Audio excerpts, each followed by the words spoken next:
Média ñu ngi leen di nuyu ku gis décor bi xam ne xew-xew bu am solo moo ñu yëkkati Papa Ngagne Ndiaye suñu naataangoo ci télévision Futur Média Papa Ngagne Ndiaye journaliste la journaliste autodidacte ñu xam ko bu baax a baax ci milieu bi nga xam ne ci la nekk di liggéey bu am solo mu xaatim ab livre tuddee ko parcours d'un journaliste autodidacte tey nag moom moo ñu fi yëkkati fii ci maison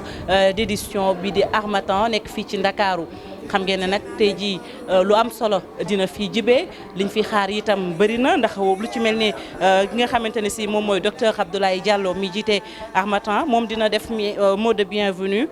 bi ko paree nag ki nga xam ne nag itam moom mooy Cheikh Yérim Seck nekk taskatu xibaar dina présenté ki nga xam ne moom mooy Papa Ngagne Ndiaye auteur bi ñu daal di itam fësal li nga xam ne moom mooy livre bi wan ko itam mbooloo mi monsieur Alioune Badara Bey nekk njiital écrivain yu Sénégal moom it dugg si na sànq invité itam ñu ngi wéy moom itam dina yëkkati kàddu bu noppee itam docteur Massamba Gueye ngeen xam ko itam mu nekk bokk ci conseiller yu président de la République ñi nga xamante ni si itam moom mooy auteur bi di Papa Ngagne Ndiaye dina yëkkati ay kàddu loolu nag daanaka moom lañ fi mën a jàpp leneen itam loo xam ne fas yéene na fi am mooy ku ci mel ni Alioune Badara Cissé nekk médiateur de la République daañu ko fi xaar fi itam kàddu yi ku ci mel ni monsieur Youssou Ndour ak itam monsieur Mbagnick Ndiaye di jëwriñ bi ñu dénk wàllum aada ak cosaan buñ ca noppee ñu def ab séance de dédicace jangeen yi faaleen yi ak jaañeen yi bu ñu noppee ak ñangeen yi ñoom am na cocktail bu am solo di berndeel bu leen di xaar waaye jàpp leen ne tey jii daal li ñu yëkkati noonu lañu leen ko waxee muy Papa Ngagne Ndiaye ak livre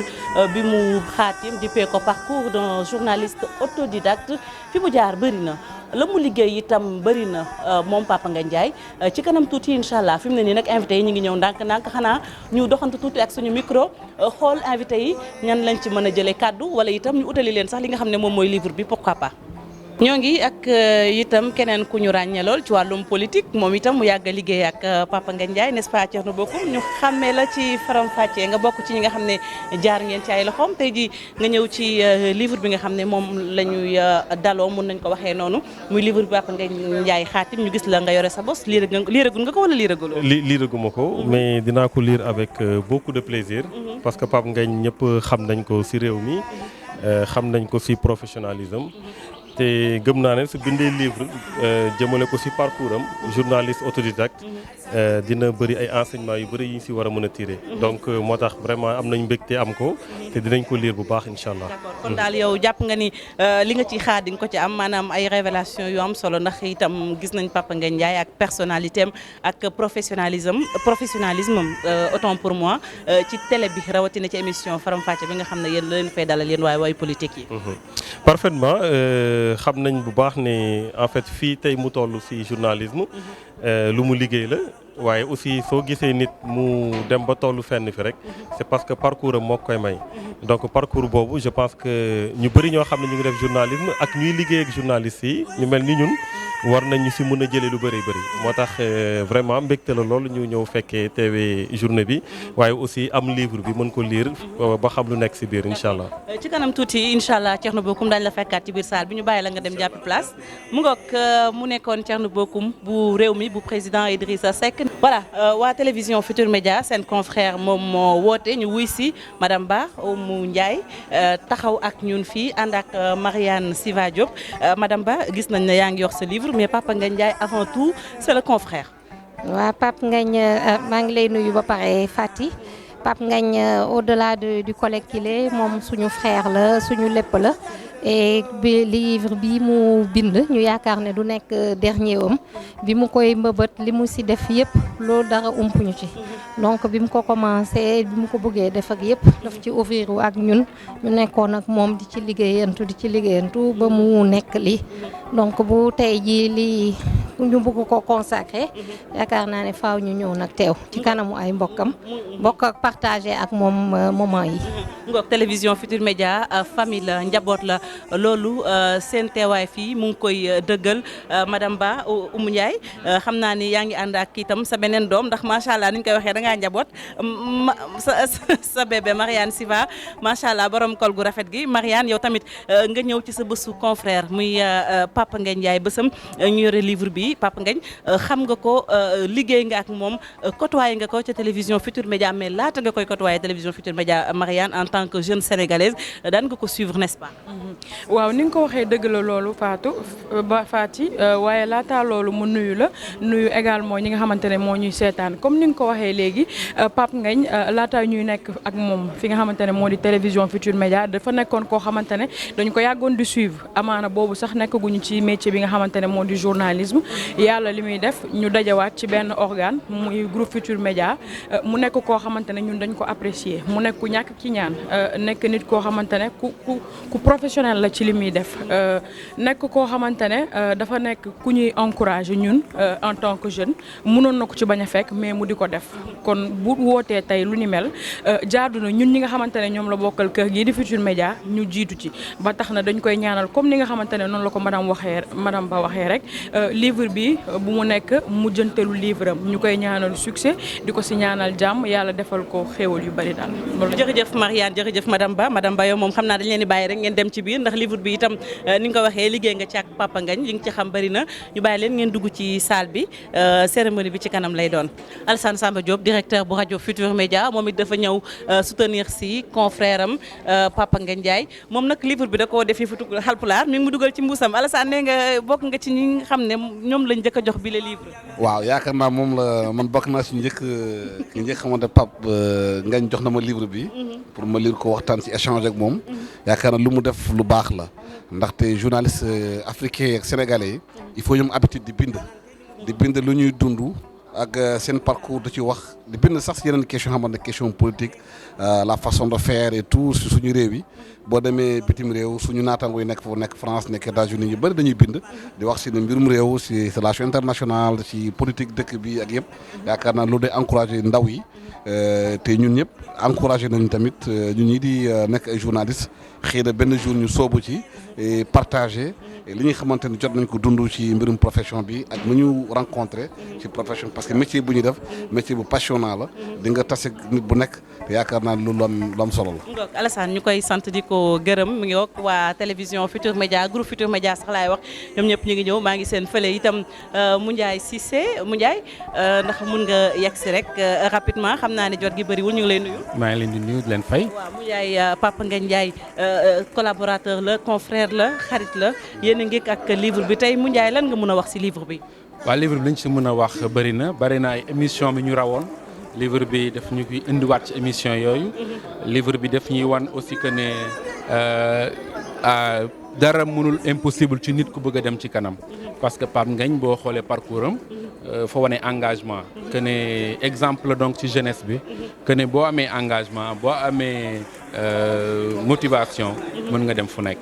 donc livre bi maa ngi koy conseiller jeunesse bi yëpp. surtout di ko conseiller également ñu mokk société civile bi. parce que li mu def ci livre bi dafay compléter rek li nga xam ne société civile bi mu ngi koy def. donc à travers le livre ñun société civile dañ ci gis suñu bopp. ñun jeunes dañ ci gis suñu bopp entre guillemets jeunes parce que voilà quoi et donc on le félicite on l'encourage on lui souhaite plein succès. D'accord Chérif Dia xam ngeen ko ci télévision Futur Média ni mu leen ko waxee woon groupe Futur Média ñi ngi ñëw di teewal ci seen frère muy Papa Ngagne Ndiaye seen collaborateur Chérif moom bu ñu waxee Papa Ngagne itam di nga am loo ci mën a seede ndax yàgg nga liggéey ak moom bokk ngeen rédaction bu télévision Futur Média ay at a ngeen yi. waaw loolu dëgg la bokk nañu rédaction bi bokk fi ñu dëkk di Pikine donc bu dee Papa Ngagne Ndiaye am na xalaat ak jot gi mu bindee livre bu am solo bii day loo xamante ni occasion la ngir ñu delloo ko ndukkal ndax mérite bi moom ndax Sénégal tàmm nañ di wax mais duñ bind surtout rawatina ci journaliste yi ñuy bind bariwut donc bu dee dafa am jaar-jaar foo jaar jaadu la nga nal ko ci téere ngir ndaw ñi nga xamante ni bëgg nañoo def journaliste xëy na amun chance su dem ci école de journalisme yi buñ ko liiree dina leen gën a encourager ngir ñoom it ñu dem defi journalisme ndax day métier boo xamante ni li naan ku nekk mën nga koo def mais gëm-gëm bi rek ak respecté sart yi nga xamante ni moom moo tënk liggéey bi. Chérif nee nga livre bi tàmbali nga ko am na itam ay passage yoo xam ne am na loo ci jàpp. waaw am na passage yu am solo yoo xamante ni courage Pape Ngagne donc boo ko liiree di nga gis ak fi mu jaar ak tamit style am particulier bi nga xamante ni moom lay animé émission bi. waaye aussi émission bi di faram fàcce aussi kilifa yi fi jot a jaar muy anecdote yoo xamante ni jot naa ci lire par exemple ku mel ni Djiboka dellusi na ci jaar-jaaru émission bi ak yooyu muy loo xamante ni vraiment Fati lu am solo loo xamante ni daal wax dëgg yàlla am livre bu am solo ñu koy recommander sénégalais ñu jëm bi jënd ko lire ko ndax am na solo trop.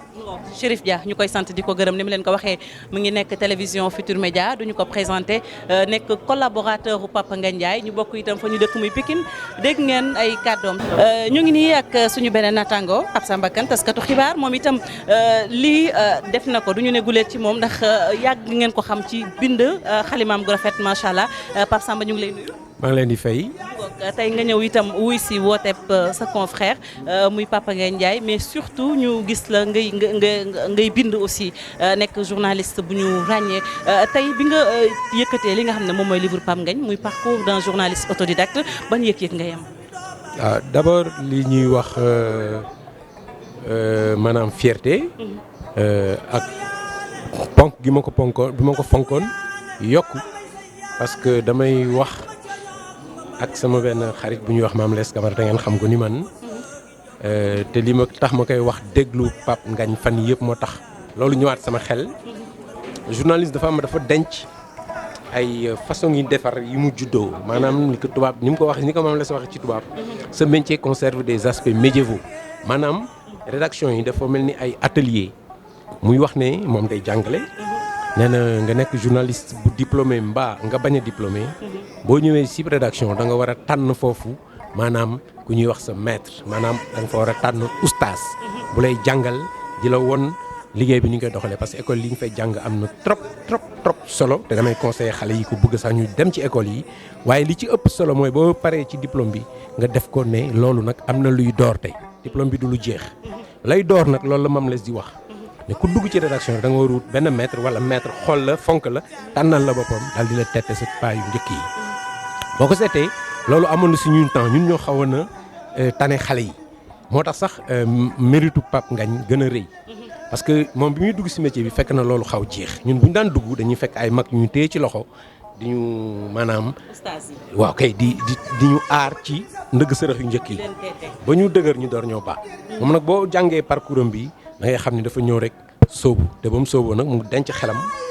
denc faydaam denc fulaam ba pare continuer jàng parce que nam duggee ak boo jàngee téere bi xereñ bi nga ciy gis ak talent bi nga ciy gis da ngay xam ni kii ba mu duggee toogul di xoolee mu ngi doon seet mu ngi doon jàng certainement jàng na ay téere yu bari. kon yow livre bi daal lire nga ko ba pare. lire naa ko li ñuy wax en diagonale parce que man démb laa ko jël waaye wax dëgg yàlla pare naa ci li ma ci jàngagul daal bareegul gis naa ci. li nga xam ni maa ngi koy tuddee ne Pape Ngagne inventé na sax li ñuy wax benn genre journalistique am na lu ñuy wax un portrait à charge man loolu def naa ko bu bëri ba def ci téere ñu koy wax mémoire corrective waaye moom dafa mel ni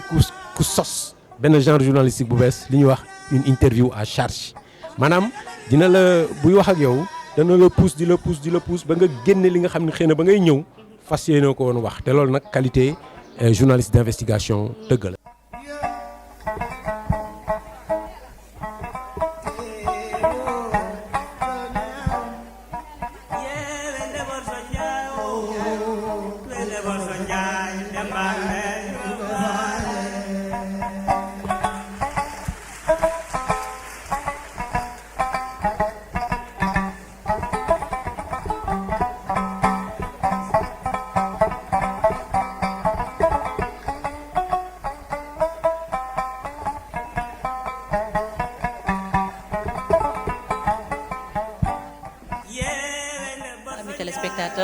Bonjour et bienvenue encore une fois à toutes et à tous. Aujourd'hui,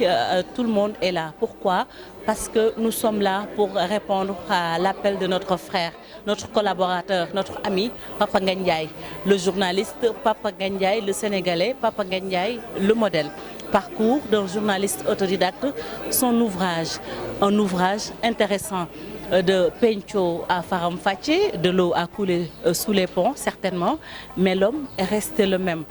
toujours fidèle à lui-même. Papa Ngagne Ndiaye, le journaliste qu'on ne présente plus au Sénégal. Alors aujourd'hui, une cérémonie de dédicace très importante, beaucoup de personnalités attendues ici, la presse également est présente. Sans plus tarder, nous allons retrouver notre ami et confrère Papa Ngagne Ndiaye dans la salle. waaye ba ñu dem dañu koo sës xamul ku daw gi la xamul ku dee gi la gile maa jàgg yaasin wala reekat yeey sala tige ñaan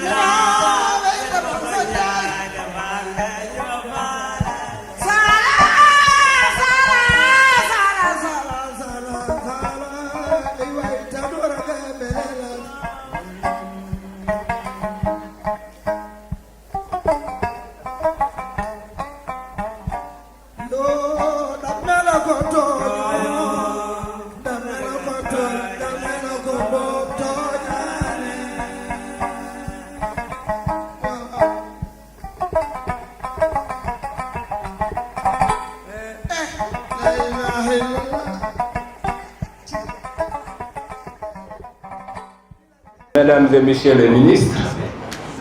Mesdames et Messieurs les honorables députés, Mesdames et Messieurs les chefs d'entreprise, Mesdames et Messieurs, distingués invités. Je suis ici aujourd'hui en qualité de maître de cérémonie. C'est la première fois de ma vie que je m'essaye à cet exercice. Mais j'y mettrai tout mon cœur pour être à la hauteur de l'attente de Pape Ngagne Ndiaye, un confrère qui est devenu un ami, un frère, qui m'a commis à cette tâche. Nous voilà donc réunis dans le cadre de la dédicace du livre Parcours d'un journaliste autodidacte. Nul besoin de s'attarder sur la symbolique de ces cérémonies.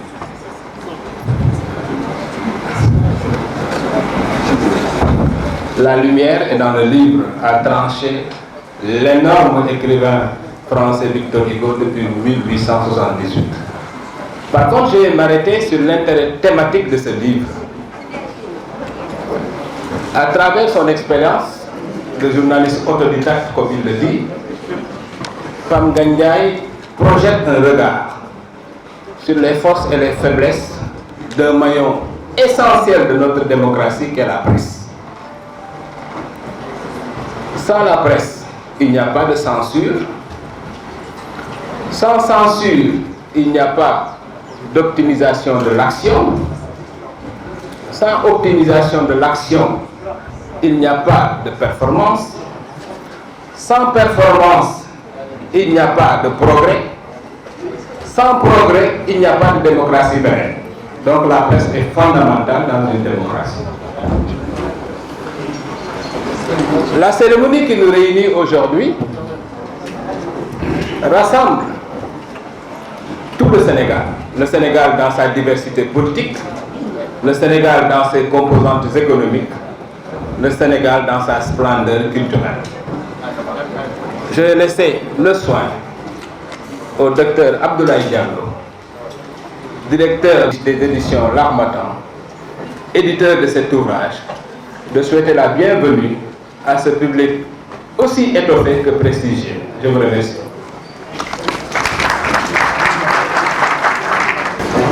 Merci, mon cher chef, en vos titres, grades et qualités. Cheikh Yérim a réglé le problème.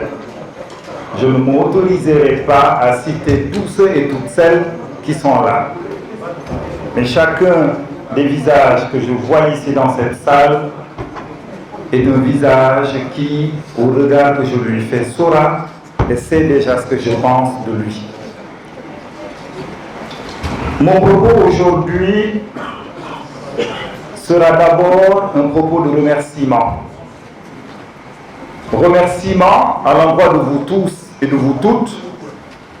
qui avez pris de votre temps pour être parmi nous cet après-midi. Le livre a ceci d'extraordinaire, il construit des ponts, il décloisonne. Le livre ne fait pas de mur et il suffit de voir la configuration de la salle pour s'en rendre compte. Avoir le président Doudou Wade échanger avec le président ADC, avoir Mme Aïssatou Ndoye échanger avec le ministre de la Culture, l'on n'arrive pas du tout à identifier qui est de l'opposition et qui est de la majorité. C'est le livre qui a ce charme, monsieur le ministre de la Culture. Après vous avoir remercié, je vais remercier Pape Ngagne. Un homme que je voyais, comme tous les Sénégalais, à travers la petite lucarne de la télévision, se frotter avec ceux qui font la politique dans notre pays. Un jour, Pape est venu me voir, me dire, écoute Grand Diallo, je viens de terminer un livre et on m'a dit de venir te voir. De ce jour à aujourd'hui, nous avons pris beaucoup de plaisir, mon équipe et moi, à travailler avec Pape Ngagne. Pape, ce que je pense de toi, je pense que je te l'ai dit entre quatre murs. Mais il est bon que je puisse le répéter devant tes amis, devant ta famille et devant tes collaborateurs, représentés ici par mon ami et frère Mamoudou Ibra Kane. La motivation principale qui nous a poussé à publier le livre de Pape Ngagne, c'est que c'est un livre qui retrace un parcours et c'est un livre qui montre l'espoir, que l'espoir est permis dans ce pays. Qu'on peut partir de très bas, à la force du travail, se faire sa place dans la société. Le message qui est dégagé à travers là, c'est d'empêcher à notre jeunesse de croire que pour réussir dans ce pays, il faut être pistonné. Mën nañoo tekki ci réew mi fekk kenn puusu la fekk kenn nekkul sa ginnaaw. Voilà la raison fondamentale qui nous a poussé au-delà de la qualité du travail, bien évidemment, et surtout que c'est un travail qui fixe des moments d'histoire. Pas nit ku yaatu nga, nit ku yaru nga, nit ku baax nga. Toog naa ci restaurant di lekk xamuñu ni man maa édité ce livre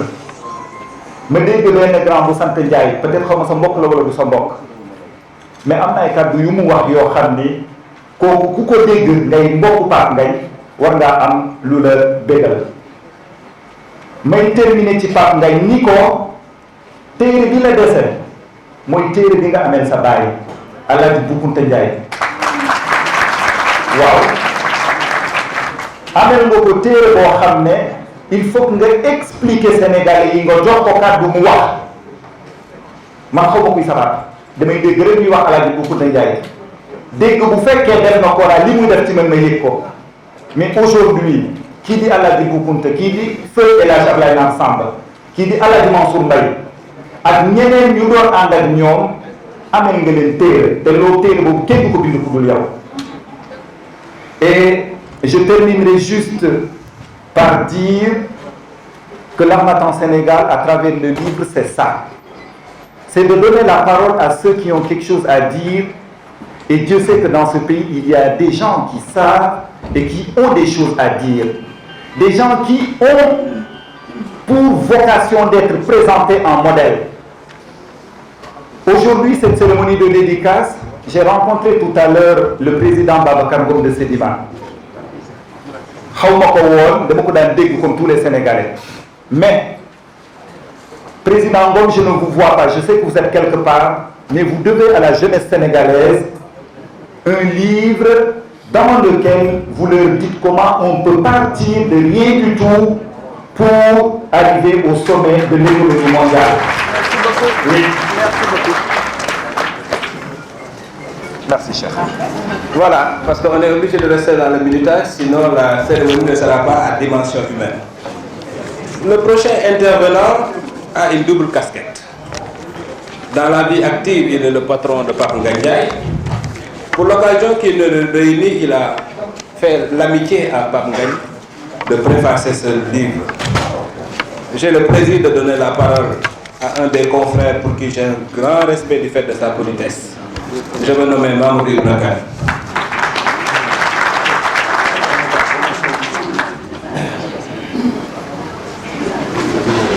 Merci, cher Yérim.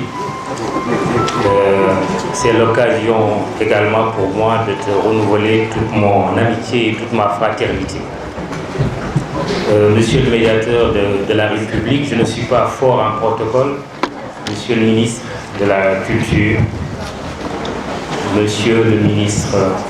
conseiller de Monsieur le Président de la République, Monsieur le conseiller culturel de Monsieur le Président de la République, Monsieur le Président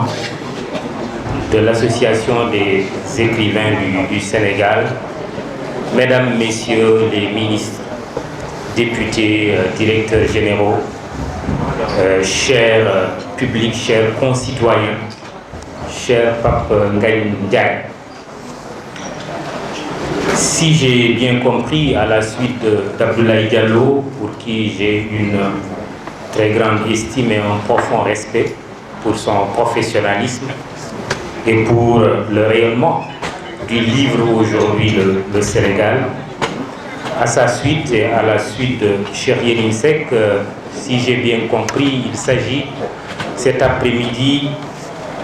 de la fête du verbe et de la verve,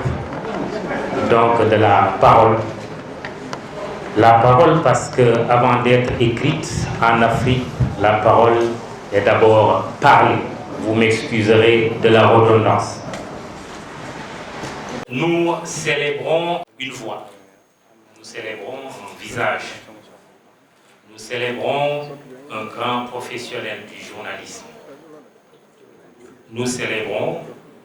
Pape Ngagne Ndiaye. Pape Ngagne est un journaliste accompli. Pour ceux qui en doutaient encore, alors qu'il ne cesse de performer à travers les différents rendez-vous qu'il a, à travers la TFM, je pense que pour ceux qui en doutaient encore, ce livre en est la preuve la plus éclatante. Parcours d'un journaliste autodidacte. Merci Pape de m'avoir fait l'honneur de coucher quelques mots de préface. Mais ce que je veux dire à l'attention du public ici présent et qui nous suit ailleurs, que Pape Ngagne est un passionné de son métier. C'est quelqu'un qui a de fortes convictions. Vous avez beau être son directeur, son rédacteur en chef, tout en acceptant votre autorité, parce que c'est quelqu'un de très discipliné, il faut d'abord le convaincre de la pertinence de votre choix éditorial pour qu'il vous suive. Et c'est une discussion carte sur table. Et une fois qu'il est convaincu, c'est quelqu'un de très loyal. Il a des qualités immenses et l'autre preuve, c'est partir d'où il est parti et être aujourd'hui au sommet du journalisme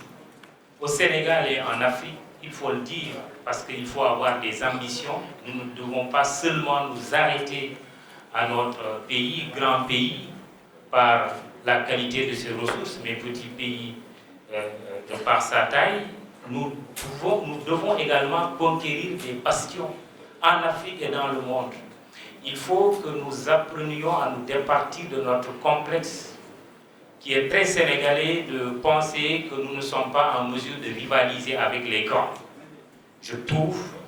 qu'il y a des journalistes, certes peut-être, et c'est vrai d'ailleurs, qui n'honorent pas le métier, mais il y a quand même de grands journalistes. Et Pape Ngagne a eu le courage de porter sa plume pour également critiquer son métier, critiquer certaines pratiques. Et ça, il faut avoir le courage et l'honnêteté de le faire. Autant nous sommes un métier qui est très critique, autant nous devons accepter qu'il soit critique. C'est cela qui nous permettra d'avancer. Pape Ngagne, en un mot, comme on dit, bon sang ne saurait mentir. Fils de Boukounta Ndiaye, vous ne pouvez qu'avoir une voix avec VOX, mais vous avez su également trouver votre voie, VOIE. Bon sang ne saurait mentir parce que vous êtes le neveu de l'immense parolier Diagabay. Je risquerais même, je prendrais le risque même de dire que c'est des journalistes avant le journalisme. N'est-ce pas, mon ami Yahambaye? C'est des journalistes avant les journalistes. Et je pense que vous avez déjà des références et vous ne nous avez pas déçus. Vous êtes une fierté, non seulement une fierté pour le groupe Futurs Médias,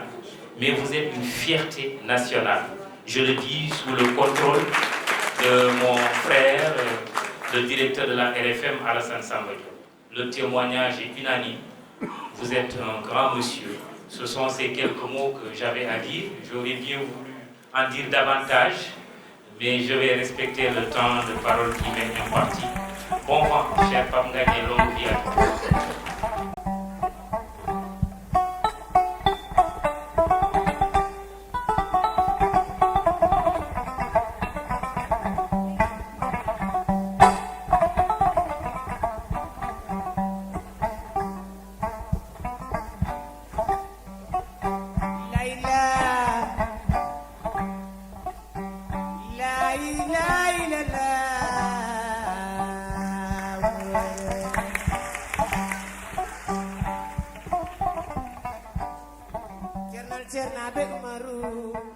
L'heure est venue maintenant de procéder à la présentation de cet ouvrage. Je vais donner la parole à un écrivain, au sens où Albert Camus entendait ce terme. La parole est à M. Aline Badara Bey, le président des écrivains du Sénégal.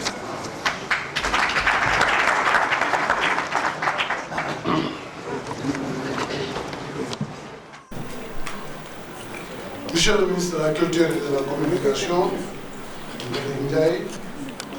Monsieur le ministre chargé des langues nationales, Monsieur le médiateur de la République, Mesdames et Messieurs,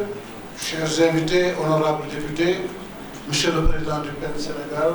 Monsieur le conseiller culturel du Président, Mesdames et Messieurs,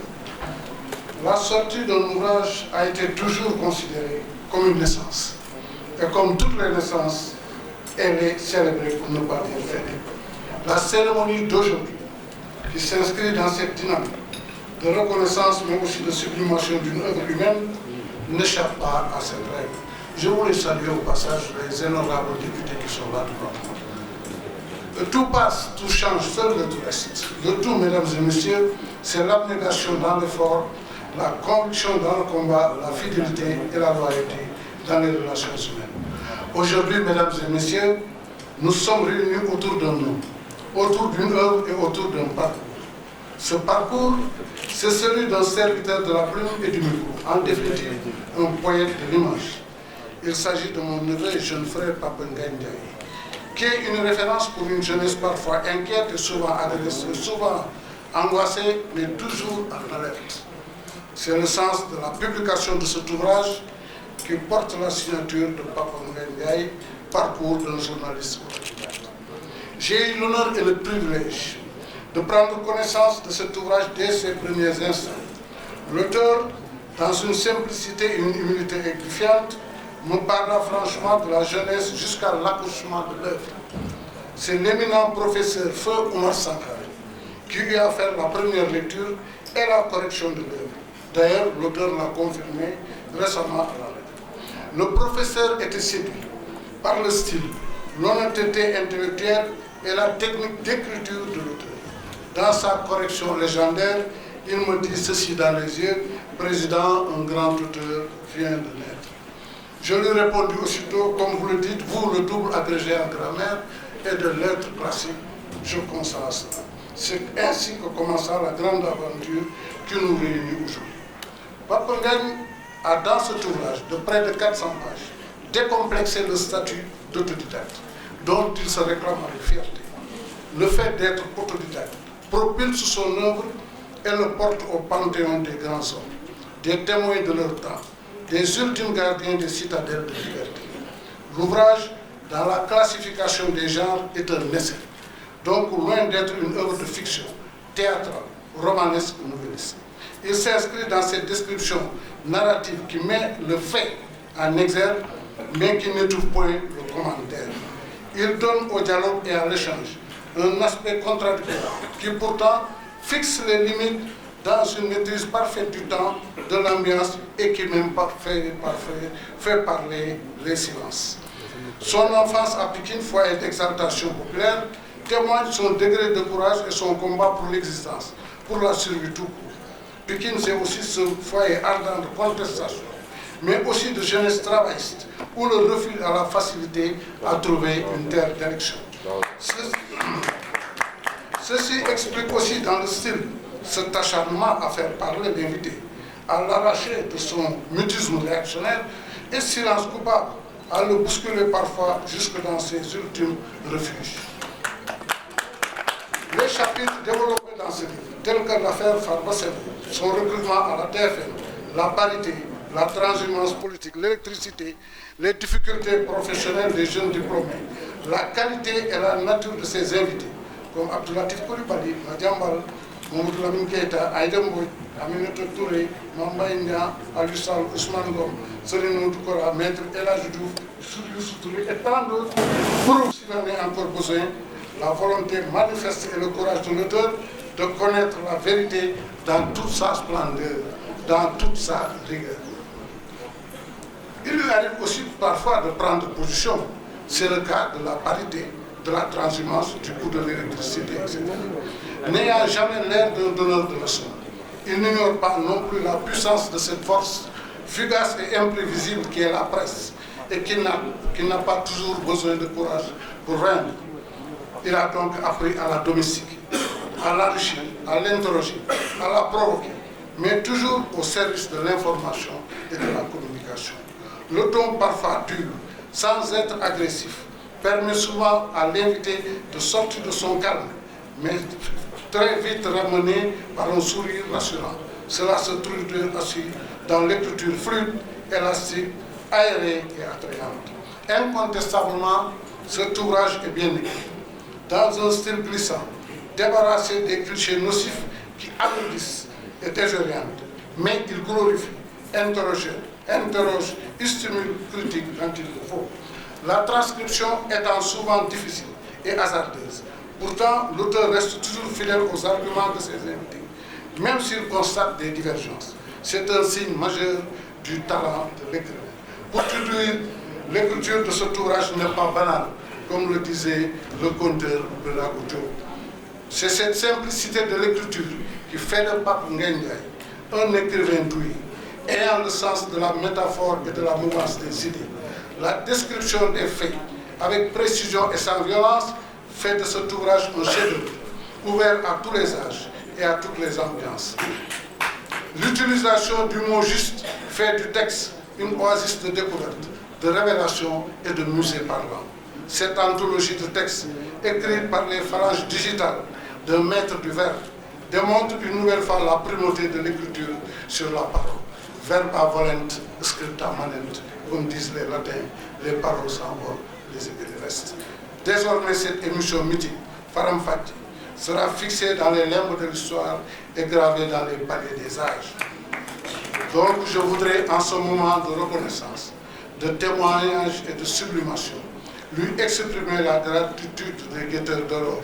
que sont les écrivains, mais aussi des reculeurs de bornes que constituent les façonneurs de conscience. En parcourant ces 350 pages de l'ouvrage,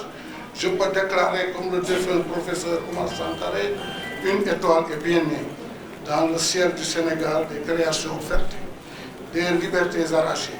des fraternités absolues, celles de la plume, du verbe et de l'image. Je vous félicite chaleureusement, chers confrères. Désormais, vous faites partie de la grande famille des élus dans le panthéon des hommes-lumières. Je vous remercie.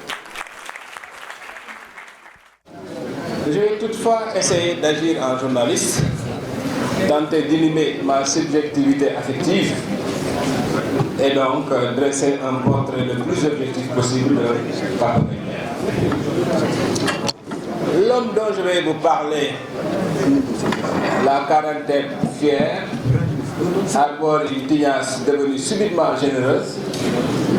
une tignasse poivre sel qui vire de plus en plus vers le sel, sans doute du fait de ses grandes responsabilités. Fils unique de sa mère, soutien d'une très grande famille, Pape Ngagne Ndiaye arbore une mine éternellement préoccupée, mais déchirée par un regard intense. À l'écran,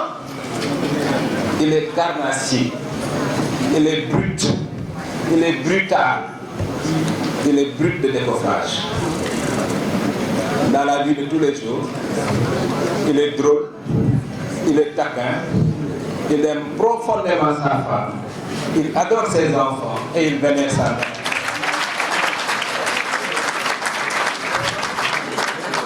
À l'écran, il use de tous les moyens, y compris des moyens les moins réglementaires, pour prendre en défaut les élites qu'il attire sur son plateau. Dans la vie réelle, il est loyal, il est honnête, il est doté de toutes les qualités d'un véritable gentleman. Mais c'est ainsi, on ne se refait pas. On est un peu le fruit de son histoire. Pape Ngagne Ndiaye est un Gawlo chimiquement pur. Il est le descendant d'ancêtres qui, au fil des siècles, ont toujours de leur vérité aux rois et aux têtes couronnées. Son sens de la répartie n'est pas usurpé. Son poète, Bou Kounta Ndiaye, qui est là dans la salle, est une virtuose de la chanson, dont la densité des textes n'a d'égal que la beauté des mélodies crachées par ses doigts avec son khalam. Sa mère, Maguette Mbaye, est la sœur utérine et sanguine de Ndiaga Mbaye, le meilleur parolier du Sénégal de tous les temps.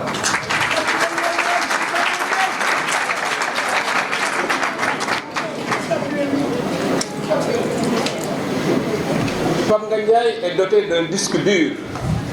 qui rejette la langue de bois, qui rejette tous les compromis verbaux louches et qui rejette toutes les formes de compromission. Ainsi, il est formaté. Il est têtu, il est droit dans ses bottes. Il s'arc-boute jusqu'à la démesure sur ce qui est ses convictions. Son logiciel mental est binaire. Autant il peut donner de son temps, de son énergie, de sa personne pour les autres, autant il peut dire à tout le monde, les yeux dans les yeux, ce qu'il pense et tout ce qu'il pense.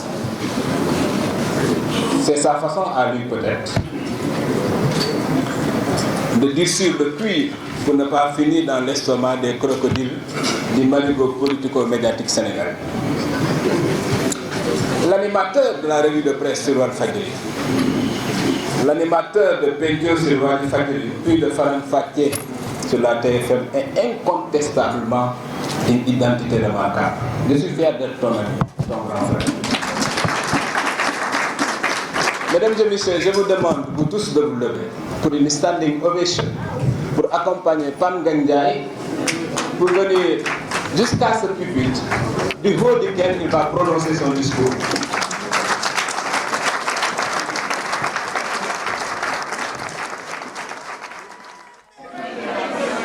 Je commencerai d'abord par adresser mes vives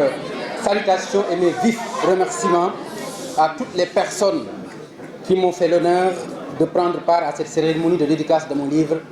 Parcours d'un journaliste autodidacte. En 2008, j'avais accordé un entretien au magazine Week-end. Parmi tant d'autres, m'avait posé cette question. Quels sont vos regrets dans votre carrière de journaliste? J'avais exactement répondu ceci. Je regrette de n'avoir pas fait des études en journalisme. J'en avais pourtant la ferme résolution. Un jour, je suis même allé voir M. Abdoulatif Coulibaly, le directeur de l'ISTIC à l'époque. qui m'avait vanté les avantages que la formation pouvait me procurer. Mais après, je me suis dit que tout le monde ne peut pas apprendre le journalisme sur les bancs. En proie à ce regret de n'avoir fait des études en journalisme, il a fallu attendre 8 ans après, en 2014, pour être réconforté par mon grand-père. Par notre grand-père, serais-je tenté de dire l'auteur du sage de Bandiagara,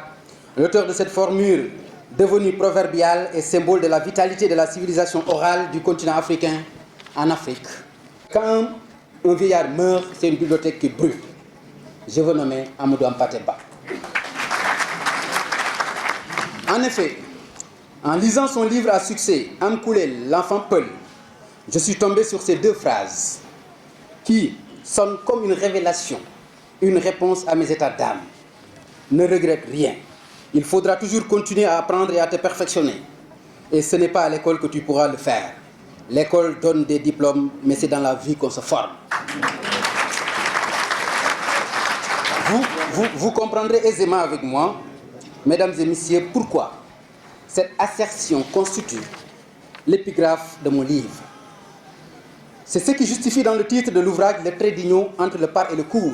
Vous pouvez regarder. Pour traduire l'enseignement que j'ai reçu de ma vie professionnelle de façon séquentielle, par des cours que m'offre chaque expérience que j'ai eue dans un organe médiatique, de la radio Oxygène à la TFM, en passant par Walfadjri.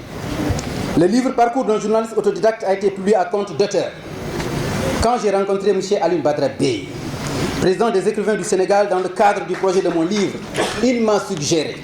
de chercher des partenaires pour mieux supporter les frais d'édition. C'est ainsi que je m'en suis ouvert à M. Ndiagandour, directeur de la télévision Futur Média, qui a aussitôt cru au projet et a fait les démarches nécessaires pour faciliter la venue des sponsors.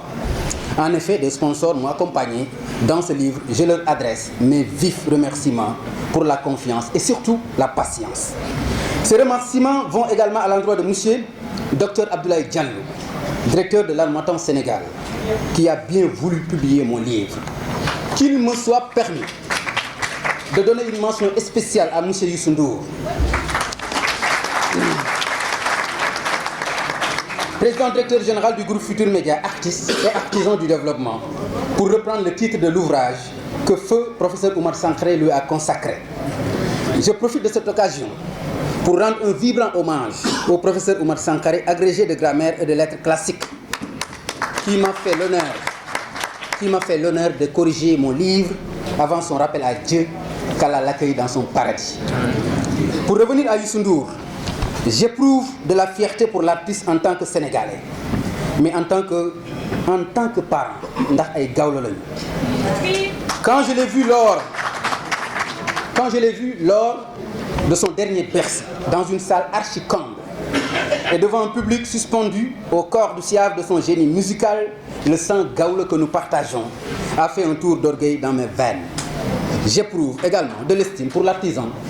du développement qui comprend bien que la réussite la plus éclatante est celle qui transcende notre propre personne pour déteindre sur les autres afin de leur permettre de se réaliser de la plus belle des manières. J'ai choisi Mamoudou Ibra Kane comme préfacier de ce livre pour ses compétences avérées, son éthique professionnelle et sa générosité intellectuelle. En sa qualité de directeur général du groupe Futur Média, je remercie à travers lui tous les membres du groupe Futur Média. De la radio RFM à la radio King FM. Je remercie également M. Madiambal Diagne, M. Mamles Kamara et M. Cheikh Yirim Seck pour leur lecture et remarques constructives sur le livre. Ces remerciements vont également à l'endroit de 3 amis d'enfance. En l'occurrence, M. Gorethian, maître forgeron à Tiwawan, M. Djibril Safi Seck, M. professeur Lamine Diouk pour leur soutien. Je remercie enfin les personnes qui m'ont soutenu dans la discrétion et qui ont souhaité ne pas être nommées ici. Toutefois, leur nom est gravé dans mon cœur et dans la page de remerciements. Je ne saurais terminer sans partager avec vous 2 satisfactions, parmi tant d'autres que j'ai eu l'occasion de l'apparition de mon livre. La première satisfaction vient de son Excellence M. Macky Sall, à qui j'ai adressé le premier livre dédicacé en sa double qualité. De président de la République et de premier protecteur des arts et des lettres. La lettre qu'il m'a fait l'honneur de m'écrire résume bien le parcours d'un journaliste autodidacte. Je le cite. Je vous félicite pour la qualité du contenu, mais aussi pour avoir eu la bonne idée de compiler dans un livre une sélection de vos émissions, des étapes de votre itinéraire professionnel et votre réflexion sur la pratique journalistique dans notre pays. Les différentes parties de votre livre constituent, au-delà des résonances autobiographiques, une bonne source pour lire l'évolution de notre système démocratique récente. La deuxième satisfaction m'a été rapportée par M. Hamidou Dia, pour ne pas le dire mon oncle Toukou, qui m'a dit avoir trouvé mon livre entre les mains de M. Cheikh Hamidou Kane, l'auteur de L'aventure ambiguë qui nous a procuré beaucoup de fierté. Mesdames et messieurs, je dédie ce livre, Parcours d'un journaliste autodidacte, à mon cher père El Hadj Boukounta Ndiaye.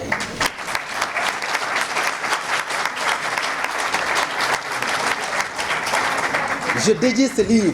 à ma chère mère Adjaratou Maguette Mbaye. Je dédie ce livre à mon trésor, à ma femme,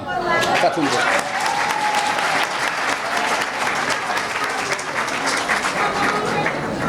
Je dédie ce livre à mes enfants, à l'ensemble de ma famille et à tout le groupe Futur Média.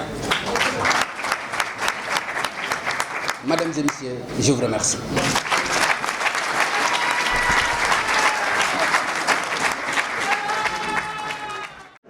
J'ai le plaisir de donner la parole à Monsieur le médiateur de la République, Alioune Badara Cissé, qui par ailleurs est membre fondateur du parti au pouvoir, l'Alliance pour la République. Donc la parole est à Monsieur Alioune Badara Cissé.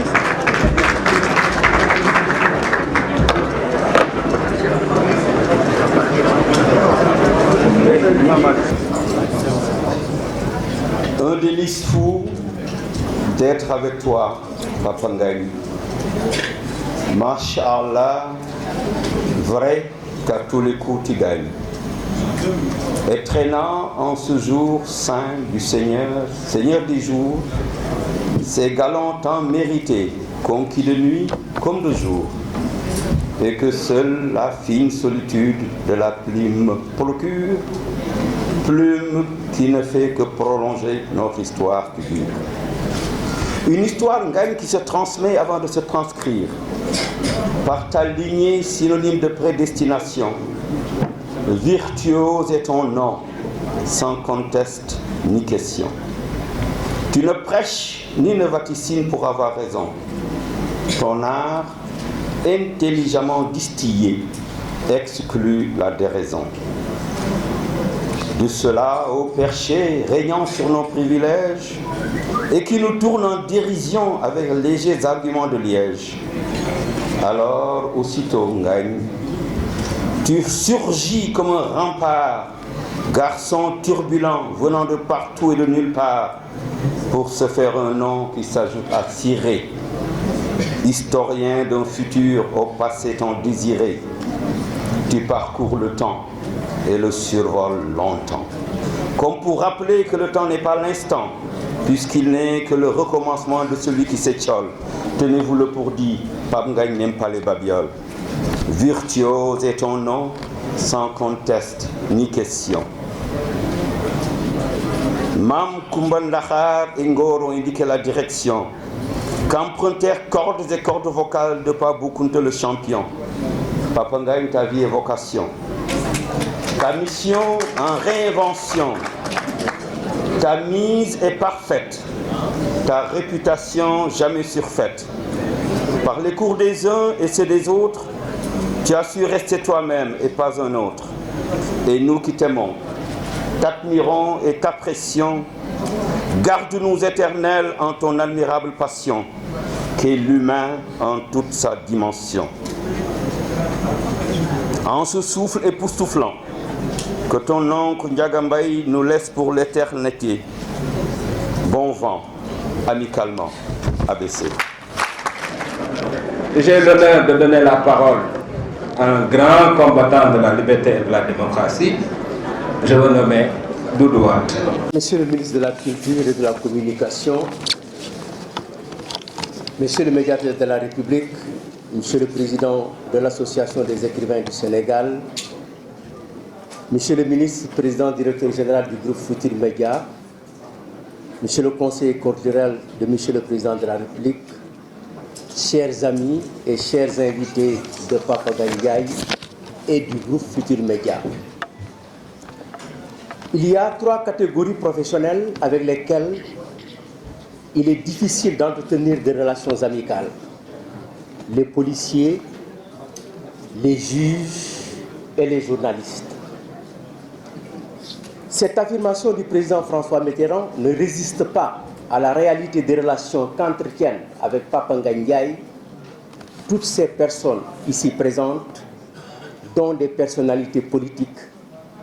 parmi lesquelles, comme l'a dit tout à l'heure mon jeune frère Yérim Seck, le président du groupe parlementaire de la majorité et de la minorité à l'Assemblée nationale. Maître Alioune Badara Cissé et moi avons été choisis pour témoigner, je ne sais par quels critères, en quelques mots,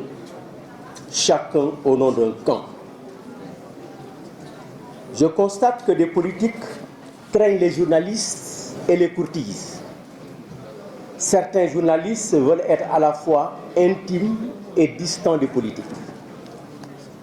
Le prudent Mamles Camara conseille aux étudiants en journalisme de visiter les politiques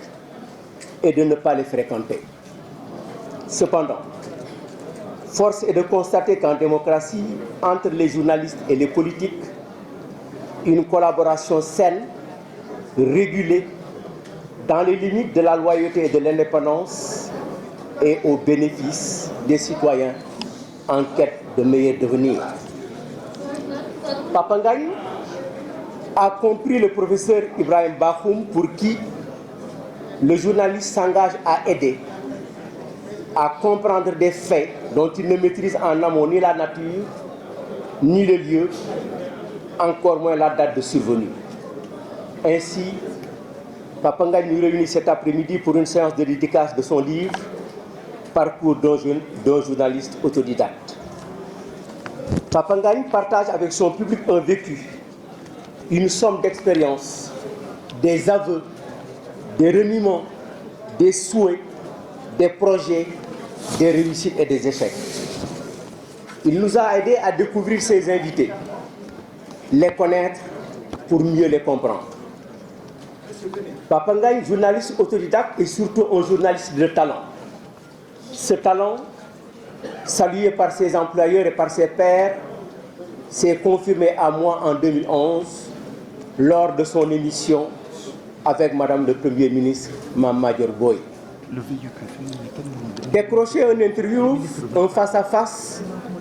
faire parler Madame Mame Madior Boye 1 heure durant, à cette période-là, relève d'une prouesse doublée d'un talent, parce que Mame Madior Boye est plus le silence que la parole. Je partage avec Papa Ngagne cette idée du journalisme conseiller du politique, pour avoir fait l'expérience et affirmer que le journaliste est aussi un révélateur politique. Lors d'une émission en mars 2016, il apostropha un invité politique pour lui dire « Khametoumala, je ne te reconnais plus ». Cet invité finit quelques jours après par déménager dans un autre parti. Le journaliste peut-il se passer de l'influence, de la puissance économique et financière du pouvoir, du politique et des chefs d'entreprise?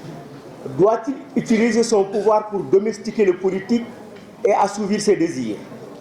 Papa Ngagne a été exigeant avec lui-même pour ne pas franchir la ligne rouge entre le pouvoir et la presse, entre le journaliste et le politique, pour s'imposer une conduite personnelle au regard des valeurs inculquées par ses ascendants. Je salue la présence de son père, Bou Kounta Ndiaye, lui appelé Bou, et sa maman Maguette Mbaye. 15 jours après l'apparition d'un dossier intitulé Presse sénégalaise, un procès à huis clos. Un nouveau regard accusateur de professionnels est porté sur la presse, par conséquent sur les journalistes, pour qui ce livre, Parcours d'un journaliste autodidacte, pourrait être un bon avocat, à l'exemple de Maître Alioune Badara Cissé. Mesdames, Messieurs, ça a été un honneur un réel plaisir de m'adresser à vous à cette occasion et je vous remercie infiniment de votre aimable attention. dafa am koo xam ne nii xelam dafa màcc ci kàllaama wolof mu nekkoon directeur Sorano te fii it muy ñoo xam ne ni dañuy wax wolof bi ñu santoon ko nag mu faram-fàcceel ñu livre bi ci kàllaama wolof Massamba Gueye vous avez la parole. maa ngi nuyu ñi fi nekk ñëpp di nuyu sama waa kër ndax Pape Ngagne maa ngi moom ñoo bokk bàyyi ndax la Bu Kunta bokk ak Ngagne la Siré bokk ak Leyti Guissé ndax la Samba Jabare bokk ak Siré ndax Samba Jabare Kumba Gueye Guissé ko meññi sama yaay ngi ni toog Nenne ak Sukka yi Kumba Gueye Guissé mooma Leyti Guissé càmmiñam Leyti Guissé moo jur Looru Guissé Looru Guissé moo ma jur loolu laa bokk ak Pape Ngagne kon Cheikh Yérim Seck di sama rakk bokkoon nag sama ñaareelu toxoo classe ca Louga cër bi ngeen ma amee li ak Pape Ngagne moo tax ma jël risque bii ma jël maa ngi nuyu mbooloo mi ñëpp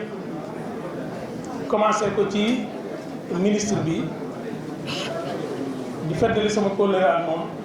ndax tey jii jamono jii ñuy wax ak yéen Ndefleng mi ngi organisé ci Blaise Senghor guddi ca Sorano waaye démb daf ne danaa bàyyi loolu ñëw kon ñu ngi koy gërëm di ko sant di gërëm ñi fi nekk ñëpp. téere bi képp koo xam ne jàngoo tubaab wutal sa kër ku jàng tubaab mu jàngal la ko te tekki la ko ndax téere bi Pape Ngagne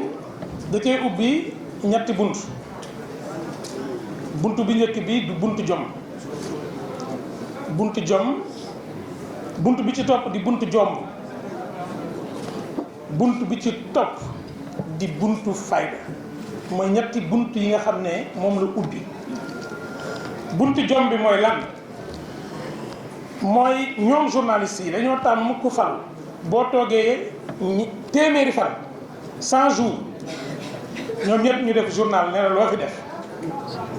am na loolu am Pape Ngagne ci technique composition téere bi 100 premières pages yi moom la jagleel ngoneem ndax dafa ubbee téere bi ne maa ngi juddoo Géejawaay teguma ca biir ñu jox ma sama maam mu yar ma waaye loolu la buntu la woon ngir delloo njukkal téye bi ko ay mbokkam téye ca Tiwaawoon ak ca Tattaguine ak nam daan ñëwee Pikine naka demaat mu nettali li nga xam ne moom lañ xamee waa Ngawlak gépp muy Ngawlak Daara muy Ngawlak Kokki muy Ngawlak Tattaguine xale bu ngeen gis Sandaga muy dox xale bu ngeen gis marché HLM muy dox yor di jaay boo ko téye ne ko Ngawlak nga dëkk dina ne la waaw mbaa mu ne la samay mbokk nga Ngawlak moom mu nekkoon xale nekkoon ca loola mu nettali ñu jaar-jaar yooyu nan la fexe ba wàcce baayam xotti yére bi mu paree téeméeri xët yu njëkk yooyu mu ne nag wane naa fi ma jaar wane li ma naqare ak li ma neex wane samay mbokk ni nu taaroo wane sama nijaay Njaga Mbay li mu def ci man léegi nag man anama lu ma def c'est pourquoi mu bi 100e page bi jeexee page 101 fa la commencé nag di faram-fàcce yi mu ubbee ko nag jigéen émission bu mu def ak soxna Aïda Mbodj tëjee ko gone émission bu mu def ak maam Mbay Ñang te muy góor boole ci te mënoon naa tegale émission yi ci ni mu ñëwee ci biir waaye daf leen a tegale ci ni mu nitee moom ndax fonk bu mu fonk ndeyam moo tax mu ubbee ko jigéen waaye gëm ndaw Sénégal moo tax mu tëjee ko ministre boo xam ne ndaw la lenn nag la livre bi def man de maa ngi ko lire ci ñaari fan 357 pages ñaari fan laa ko lire loolu nag ñun bu ñuy bind téere dañuy wax ne bu fekkee mën naa ne téere bi dafa nite jomb bi mooy lépp lu journaliste war a jomba def Pape Ngagne moom la tëjee lu journaliste war a jomba def lépp loo xam ne ngor tere na ko tere nañ ko journaliste mu am ñetti naqar yoo xam ne da ko dëxañ ci livre bi. bu njëkk bi mooy naqaru bëggoon a jàng te jànguma waaye nag ma jàng te yëg ne jàng naa ci Oxygène te fu mu delloo nag delloo njukkal Sidi Lamine Niass ne nag benn rek laay naqarlu mooy bu doon tey Sidi Lamine ba ñu dem ci yoon du ma ko yóbbu ci yoon ndax li mu tekki ci réew kon gor rek mooy nangu ne juum naa te kon téere bi nekkul téere bu muy fëggee dënnam ne man maay ndax xam na ne du fi ndax ku bu jur te bu ne fi munoo ne fi ndax ki tax nga tax boo fàttee ne moo tax nga tax dootoo tax kon li ma jàpp mooy téere bi dama koy lire di ko lire Cheikh Yérim di ko lire ba mujj bi ma ñëwee ci jeexital bi mooy fi muy tëjee mu def conclusion demi page mais man professeur français bi conclusion bi nga xam ne ci sama 30 ans yi ma jàngale moom laa daan masa xaar ci élève bu jàng dissertation ba mokkal ko rigueur boobu démarche bi man moom laa ci gis moo tax ma ne Pape Ngagne kan moo ko jàngal ne conclusion nii lañ koy defee parce que ñun ba université dañ koy jàngal étudiants yi te mokkalu guñ ko moom nu mu def ba mokkal ko ma ne nag bind wax la te ku ci doo ci tàgg loolu naaw jaaxal say mbokk li may tëjee mooy livre bii da ngeen koo war a jënd Pape Ngagne nee na ci télé bi bu ko kenn jënd ngir dimbalam ku ko dul liir bu ko jënd waaye bu ngeen ko ubbee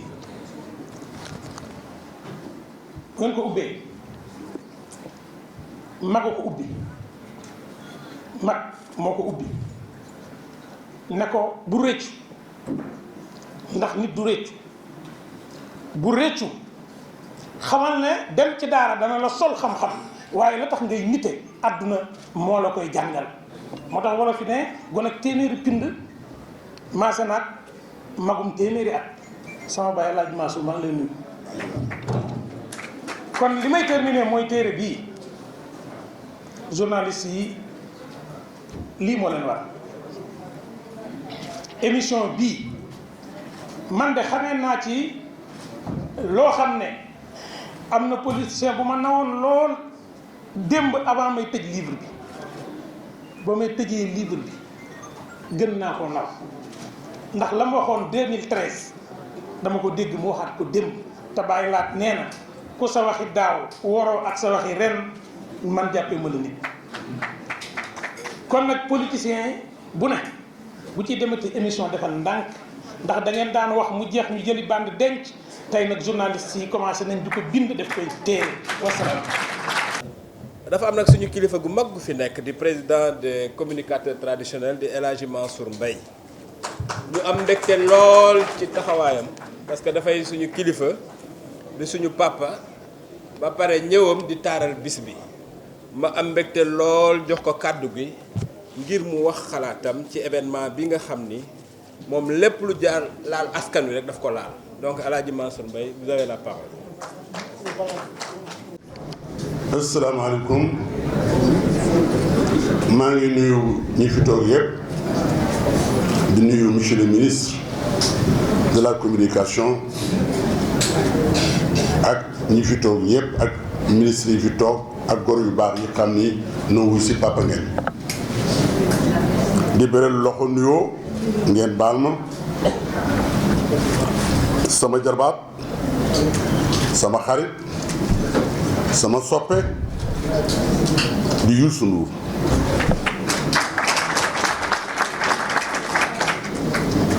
di ko nuyu ak di ko gërëm ak di gërëm ki xam ni boo ko tuddee rek sa xel dem ci sang bu tedd ba ki xam ni moo mujj ci doomu sang bu tedd ba ka demoon Gabon di Xaadimu Rasuul mu Cheikh Amar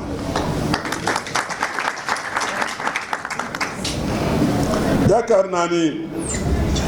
livre bi wax na boppam góor gi Sidi Gagne Sy nag Alboury ko jur Alboury moo jur Buuna ak Sidi lu Buuna wax ne bëgg du mat sëkk ngor mat bëgg du mat mukk ngor mat Papa Ngagne war nga tey Sénégal nii alal jëndu rëbb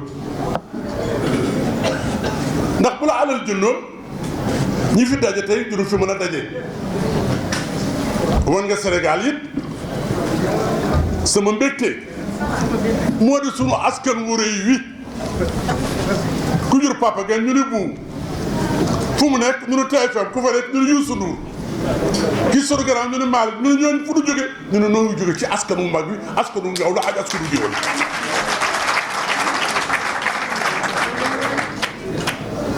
Papa Ngagne war nga doon tey Mamadou Ibra Kane nga baal ma rek Papa Ngagne war nañu tey ni journaliste rek doyatunu am na leneen lu nu bëggaat ci réew mi Papa Ngagne war nga ko ndax lii nga am tey gannaaw yàlla ak yonent ba góor gu baax gee xam ne noo bokk génération fu nekk dem nañu fa muy bu ak sa ndey ji xam ni bu nu dee wax muñ kër ak ca dëgg-dëgg jàppale moo jàppale buum bi ba bu mel nii kuy sa baay bu kuy sa nijaay Njaga Mbay kuy sa mbokk Youssou Ndour waaye ndax doyul ci woy waaye ci askan waaye sama doom ju baax ji doonu Alboury Maram Gisi ni mu fesaaree téere bi wax li ci de li lay indi fii nag du dara jom rek nit bu amul jom amul dara sa baay Alxaaji Abdoul Aziz ne ndey baax na baay baax na sëriñ baax na waaye wut sa jomu bopp nag ba addina bi du xàmmee la ci ne loolu nag ci askan ne lu rëy la ca loolu nga def nag tu fais partie des gens qu'on n'oublie pas dans la vie, surtout dans la vie politique. Tu fais partie des hommes yoo xam ne ils ont marqué leur temps mooy yow maa ngi lay gërëm maa ngi lay sant ak nag di gërëm ba Cheikh Yérim Ndoumane Seck ndax li tax Cheikh Yérim xoolal rek ni mu jekki ku toll Cheikh Yérim Ndoumane di doomu Omar Seck di tudd ko maam Cheikh Yérim Ndoumane tey mu nekk fii te dëgg-dëgg kuy wax mu wax loola mooy ñun réyunu ci askan wi nu bokk mooy lan mooy askan wi du nu bëgg ca dëgg-dëgg ku mel na Papa Ngagne bari ci lool yàlla ko yàlla def bi ci des nag Cheikh Amar maa ngi laa nuyu waaye fi askan wi yegg tey à travers le monde entier ba ñëpp di ko wax Papa Ngagne joué ngi ci un grand rôle waaye nag à travers l'Afrique et le monde entier ki xam ni boo ko tuddee ca Amérique ñun la xam naa ko boo ko tuddee Russe ñun la xam naa ko boo ko tuddee Afrique centrale ñun la xam naa ko boo ko tuddee feneen ñun la xam naa ko muy fierté des communicateurs traditionnels. Comment il s'appelle Youssou Ndour. Merci Youssou. voilà léegi avant ñuy jàll ci Youssou Ndour ak monsieur le ministre pour clôturer cérémonie bi ñu jox parole Sadaga Diabaye mbokku Pape Ngagne la mu ñëw def intervention bu gàtt bu ko defee ñu mën a def les deux dernières interventions pour affaire bi mën a jeex. Vous voyez que je suis pris par l'émotion, mais je suis victime aussi de la réalité de l'adage qui dit que ak àll la fay ñàkk la fay ñuul moo fay ñàkk. Ngagne c'est mon frère suñu ñaari yaay ñoo bokk ndey ak baay yaayam suñu kër la jógee dugg kër papaam. Olof yi dañuy wax aussi ne buñ nee nit ndax nit baax na ñu laaj ndax mbokk yi ñoo ko wax. Beaucoup de gens ont témoigné sur sa personne et ont dit des réalités indéniables. Beaucoup de gens ont mis en exergue des qualités humaines, intellectuelles et professionnelles qu'il a eu à démontrer de par son parcours et de par ses émissions hebdomadaires qu'il anime. Mais je tiens à dire que bu dee ci wàllu famille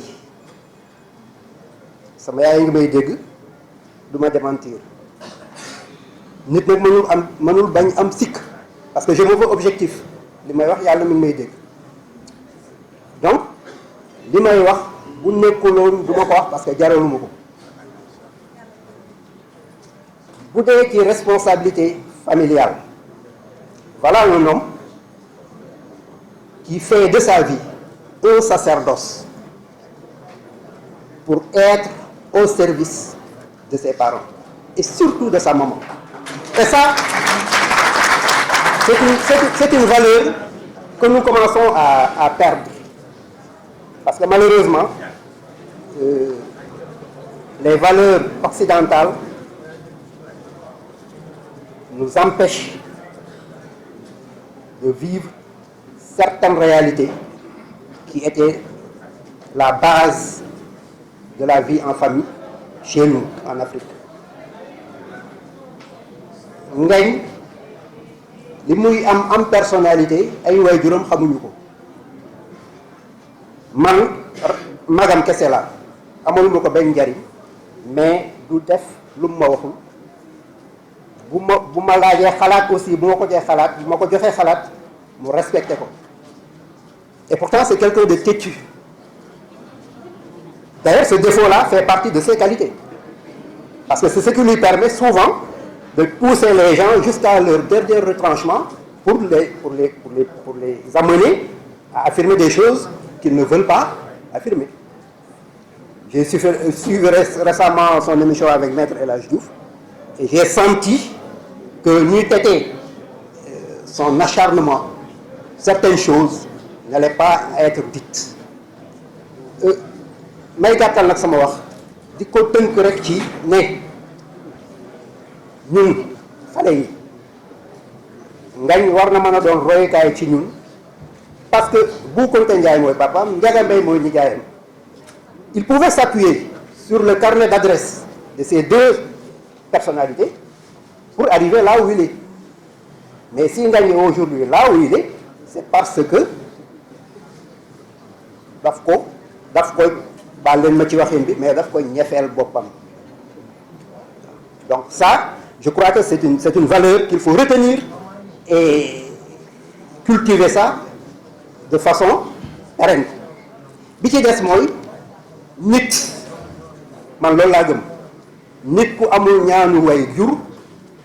boo tekkee it di nga gaaw a fay boo tekkee aussi di nga gaaw a fay donc ñu fexe bay am suñu ñaanu way jur yi mu doon suñu gàllaaj bi ci des mooy c'est un garçon courageux parce que li mu nekk am na ay conséquences yu muy jur ci moom bu doon ragal daw na bu yàgg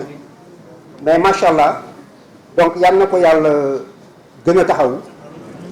yàlla bàyyee ko ak way juram yi ñu gën ko gunge ba ca kanam a kanam Ngagne fi nga teg sa tànk foofu la macha allah. Ngagne dafa nekk Walfadjri jóge fa Youssou Ndour ubbi TFM Pape Ngagne dem waxtaan ak moom jóge fa ñëw jaar sama kër ma ni ko nan la Youssou Ndour wax mu ni ma daf ni ma kuy wàlliyaan sa kër dafa tëggul léegi comme sa kër yi ngi tëgg ñëwal jël sa ndam nga tëgg waaw loolu fallait ma témoigner ko. Donc j'ai l'honneur et le privilège de donner la parole au Sénégalais le plus mondialement connu. J'ai l'honneur et le privilège de parler de cet homme qui est l'ambassadeur absolu de la culture du Sénégal, l'ambassadeur du Sénégal tout court.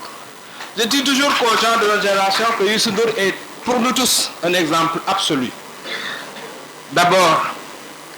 par son goût du travail, par son sens du défi, par son engagement, mais aussi par son utilité opérationnelle au Sénégal. Parce que c'est du concret, Youssou Ndour. Youssou Ndour, au-delà même de son pédigré personnel, parce que c'est pas n'importe qui figure parmi les 100 plus grandes personnalités du journal Time, mais c'est pas ça. Youssou Ndour, c'est pas n'importe qui a le Grammy Award, il n'y a pas que ça. Youssou Ndour, c'est d'abord et avant tout un acteur culturel majeur au Sénégal. Youssou Ndour est avant tout un acteur économique majeur au Sénégal. Youssou Ndour est avant tout un grand employeur, un homme de défi, un exemple pour nous tous qui souhaitons nous perfectionner. Grand frère, vous avez la parole. maa ngi yëkkati sama kàddu ci wax boo xam ne que ñu ngi jóge ci ñaari nit muy le président Cheikh Amar ñëpp xam mu nekk actionnaire ci groupe Futurs Médias nekk sama rakk sama mbokk taalibe te am solo lool ci réew mi am njariñ lool ci réew mi bi Cheikh Yérim Seck ne ko da ngay wax gis ngeen jaabante bi diggante bi Kader ñëw ne ma sa mag nee na sa rakk nee na yaay wax kon nag lépp lu ma fi yëkkati ngeen xam ne man ak moom ñoo ko wax. Ministre de la culture sama xarit maa ngi lay nuyu Mbagnick de la communication di nuyu ABC bu ma ne ABC rek moom am na lu mu koy wax Aliou Badara Cissé di nit ku yàlla baaxal doon sama xarit di nuyu président bi nga xamee ni que moo ŋànk lépp loo xam ni que mbind la ci écrivain yi ñu am solo lool ci réew mi muy Aliou Badara Bèye di nuyu ministre yi ma fi fekk yépp di nuyu honorable député yi nga xam ne dama leen fi fekk ñu doon samay mag samay xarit samay référence di nuyu directeur yi nga xam ne daal fi fekk yépp di nuyu la presse di nuyu sama mbokk yi di nuyu sama papa bu Kunta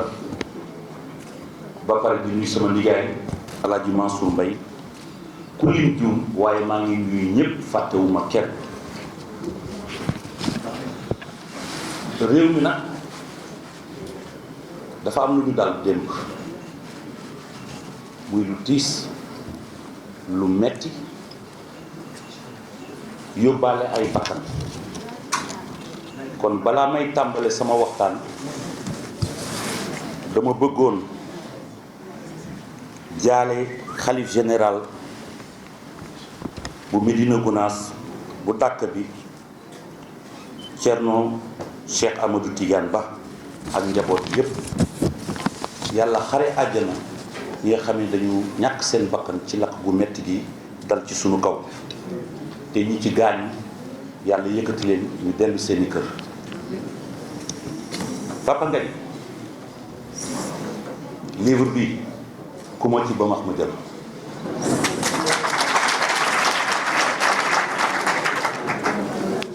Papa Ngagne livre bi boo déggee ma ne la ku ma ci ba max ma jël dama koy liir dama koo fas yéene liir déglu say tettal déglu jàng la nga wax la nga bëggul wax ak la nga mënul wax te loolu lay ñaan Sénégalais yépp ñu def ko ci téere bi nga xam ne moom nga génne ma jël nag référence ci sa nijaay bu baax sa référence ba Ndiaga Mbaye Alaaji Ndiaga Mbaye nee na lu dagg moroom ma lay wuti nee na ndaanaanu réew mi laay bëgg woo ba lépp di benn ndaanaan bu ci way rek de ndaanaan na ngi ci député yi ndaanaan na ngi ci géwël yi waxkat yi ndaanaan na ngi ci industriel yi ndaanaan na ngi ci technicien yi ndaanaan na ngi ci làmb ji ndaanaan na ngi ci football ndaanaan yooyu mooy ëmb réew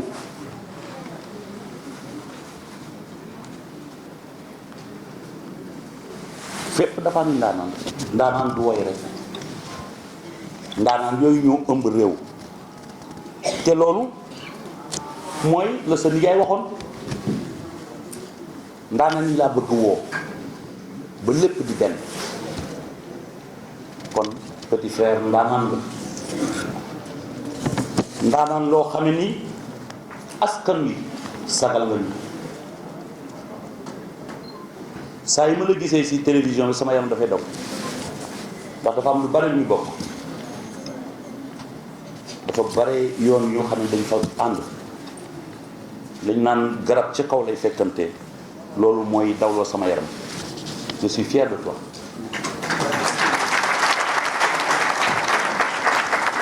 ma bëggoon balaa may jeexal wax ak sama xarit le ministre de la culture et de la communication Mbagnick Ndiaye war nañoo yokk moyens yi ngir mbind. Monsieur le ministre def nga effort yu bare man xam naa ci dara noonu yokk les moyens pour la direction du livre.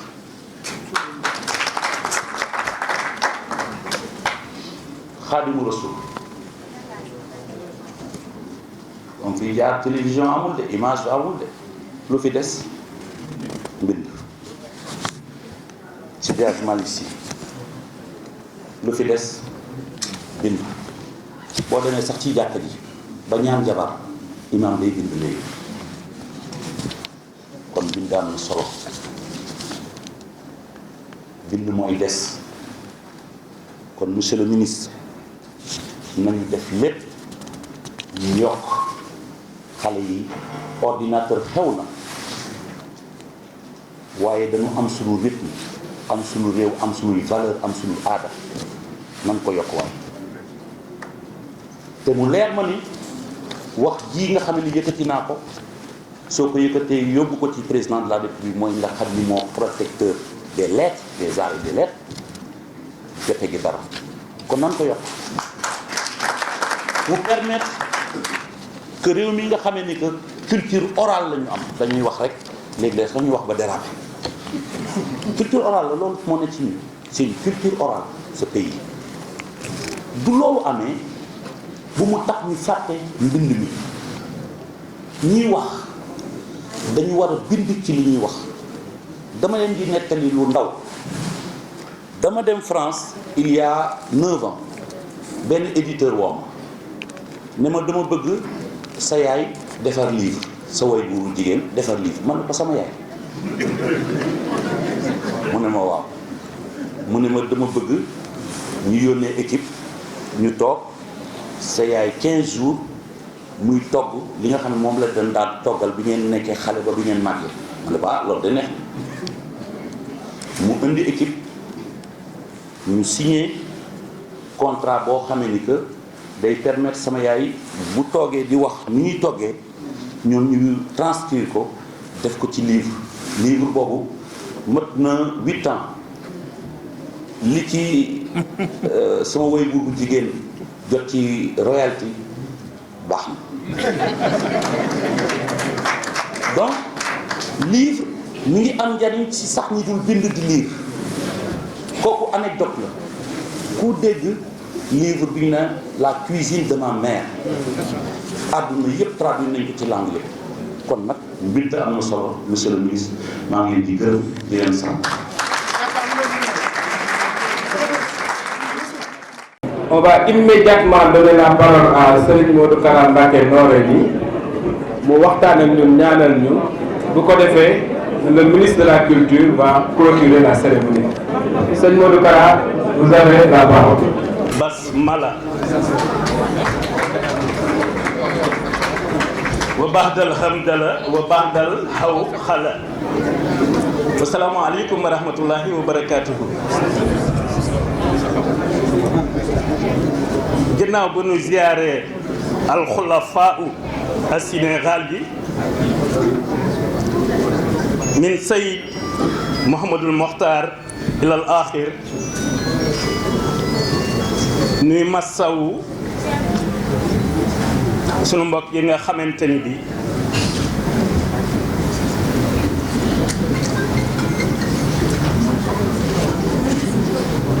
elage ngeen baal ma de la ma waxoon Abdoulaye Wade ak Macky laa leen di wax yéen ñaar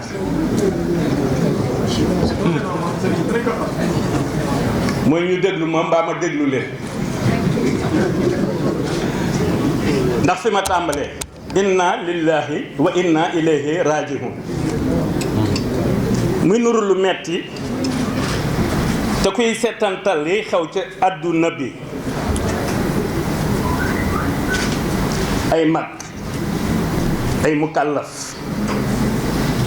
juróom-ñetti fukki at ak nangam ak seeni soxna ak seeni doom ñuy yanu seeni bagage xamuñu fu ñu jëm jëwandeelu ñuy faatoo nu ne à travers le monde ñu koy gisandoo dëgg la balaa dina am suñu borom nekk volonté divine waaye nag dina am ci ay cause yu muy jaar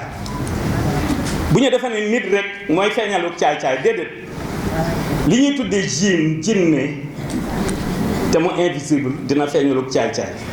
rawxaan noonu bisu Pape Ngagne bi occasion la pour ñu am lu ñu ci jàllale pour ñëpp tàmbale ko ci nun tàmbale ko ci ñi ñu naan ay sëriñi lasaraar lañu di werd di collaborer jinne wala rawxaan ñoo ñoo war a delloo si seen xel ñi leen di ñaanloo itam delloo si seen xel rawxaan dafa invisible jinne dafa invisible bu leen neexee boo leen provoqué la ñuy visible waaye nag mën nga leen a provoqué ba noppi ñi ñëw te duñ defar dañuy yàq c'est très important ndax seeni condition dafa metti bari na avion yuy daanu te jinne koy daaneel compagnie aérienne boo dem am na personnel lu invisible ay jinne loolu ki gëm moo koy gëm du caa génne suñu borom def nañu wa allama adama al asmaa kullaha ci science ñu xam lu ne bay defar avion di defari moto di defari montre ak lu ne taxul lu xam dara Sëriñ Tuubaa mu ne adada maalumaati rabbina al adid yaa man bihi wahabatalee xayrahu lu moom na yàlla jox xam-xamam mooy sauveur de l'humanité mu ne amarani rabbi bi an usarriha bi annani malazun wa mafsam fa man arada al xayra fii kilta yi daare ni fal yellus bii gis ngeen liim réew faw ñu delloo si suñuy xel nangu dogalu yàlla Sëriñ Tuubaa moo jiitu ku ciy topp ci xam nga lu tax juróom-ñett fukk la ñu woon ak ñeent ca bureau gouverneur ca Ndar mu ne dama bëgg ñëpp signé ne sama autorité rek mooy dox 80 yëpp signé ko ñu rey ñett ya moom mu refusé signature ba moom mu refusé signature ba loolu ko yóbbuwoon def nañ ko lu ne mettre nañ ko au poto fetal nañ ko raddata mawti lillazina axraju falyansarif minni ilayhim haraju ku nekk sa bala la rey lu tax mu bind bax-baxa xul maa ya'ba'u bikum rabbi lawlaa du'aa'ukum xalaqtu kulli li karimin wa baxa tawbiixa ikramin wa xultu bax-baxa gis nga bu ñu dellu see ci moom téeméeri puits pétrole bu feeñoon itam développement du am sans ñu jaar ci yoon bi mënul jaarloo li fi tubaab bi bàyyi nan ko ñeme di wekki par benn di sànni ndànk au fur et à mesure du temps di wekki ndànk di sànni di wekki ndànk di sànni ba mu set suñu réew développé tant que amul xam nga yéen a ngi wax élection législative ak nangam ak nangam fi mu toll stabilité amagul jërul yàkkamti nañu juboo Sëriñ Tuubaa bi mu ne wajal qulubana ala tawaddudi daf caa teg bi la tanazuhin wala taxasudi wala taxasumin wala tadaburi wala tabaxudin wala tanafuri fii ak noo ngi xiiroo ka ŋaayoo ka xëccoo ka du sotti dara du doon ay coalition moo fi am na doon ñaari parti wala ñett comme ci coalition wala alliance li ñuy mujj jarul ko te fii dafa gàtt adduna dafa gàtt ñetti fan képp la démb tey suba yaa ciy teg ginnaaw suba mbaa barki démb rek mbaa ginnaawaati suba mbaa semaine prochaine dafa gàtt yow nag Pape bokk na ci li ma gën a indi sa baay sama wëllëre la bu yàgg nga ñëwaat di feddali wëllëre bi yaa ñëwal sa bopp ba ci man jox ma livre bi ma ciy bég waaye may fàttali sama bopp di fàttali ñëpp rek ndax Sëriñ Tuubaa pour ñëpp la de musta wax yoonu murid musu koo wax fenn muridullah la wax ku bëgg a egg ca yàlla rek ñëwee fe nekk daan tarixa lii tarixa laa moom fédérateur la rassembleur la da daan joxe werdu tijaan di joxe werdu xaadir di joxe werdu wu nekk kooku mooy sauveur de l'humanité moo ko wax bu ko defee daf noo jàngal ni wala yéneel xaw la li kulli naasi waaw dëgg la Pape journaliste nga toujours ngay invité nit di wax ak moom waaye day ko gànnaayoo def ni del nooyal say wax pour ñëpp diplomatiquement de bu leen reegul man sama bopp laa tàmbalee de xam ngeen ni samay wax du toujours lay nooy waaw ndax yenn saa yi ma ne shadid al bash habis al was loolu bomb la nadiran wa bashiran wa ma arsalnaka illa mubashiran wa naziran gis nga du toujours ngay nooyal li ma bëgg a wax rek gis ngeen jàmm wallahi jàmm neex na jàmm ci xol lay jàpp waaw doomu adama ne bu gëmee yàlla bu ma nangu ay dama stressé je ne suis pas à l'aise nanga ma kenn jaru ko dundal àjjana defal ko tedd ki fii la ma waxal xale yi rek Cheikh Ahmadou Bamba ci xol leneen dafa xaju di jël leneen di ko ca def dafa yàq sa xol ñàkk fayda weesuwul naan da ngay mer di fuuñi ak diw man la bañ ak lékkite laak na déedéet jaru ko del dund ko tedd ki rek bu nit ñi nee ceebu jën a ngi wala ceebu ginaar nga ne banaan a ngi nii wala pom waaw di dund ko tedd ki rek parce que doy na lekk doy na naan al aklu wa shurb bu ko defee Pape am na ñu defee ni journaliste yi dama leen a respecté yéen ak médecin yi métier malaaka ngeen yor vous les journalistes vous êtes très dangereux waaw métier malaaka ngeen yor ngeen baal ma asalaamaaleykum ci sànni ma ñaari baat suma bisu rakk bii nga xam ni ba ñuy nekk maa ngi moom war na jege ñaar fukki at ba muy nekk rajo Oxygène ba Walf Fadjri ba TFM wan ma yar wan ma cofeel ba du weeru koor du jot ci indiwul suukar suma kër ba ma ñëwee sama jabar sama doom ni Pam nga ñu fi ñëwoon bàyyi fi suukaru koor kon kooku sori nañ ñun ñaar mu dama laaj ay conseil ma di ko conseil kon dama am kontaan ci koo xam ni dama ko bëgg mu bëgg ma di am ndam di am ndam di am ndam macha allah mu am jom am fula am fayda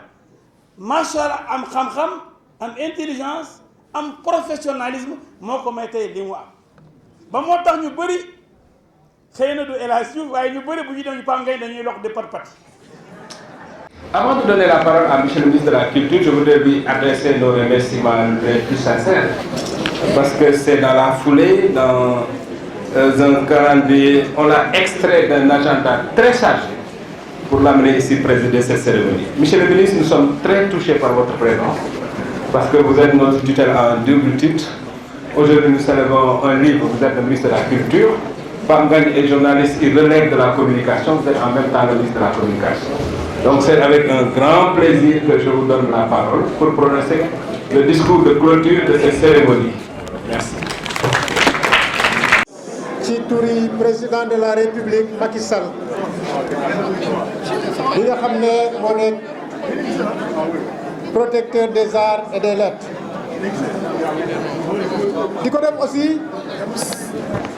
ci turi suma natango yi fi nekk ñii nga xam ne ñëw nañu fi jiite tax ñu dem muy Matar Ba ministre des sports muy suñu xarit le grand poète Diène Farba Sarr mais également muy Youssou Touré muy Yaxam Mbaye suma rak muy également Seydou Gueye mais muy le ministre suma xarit Youssou Ndour di ko def ci turu gouvernement bi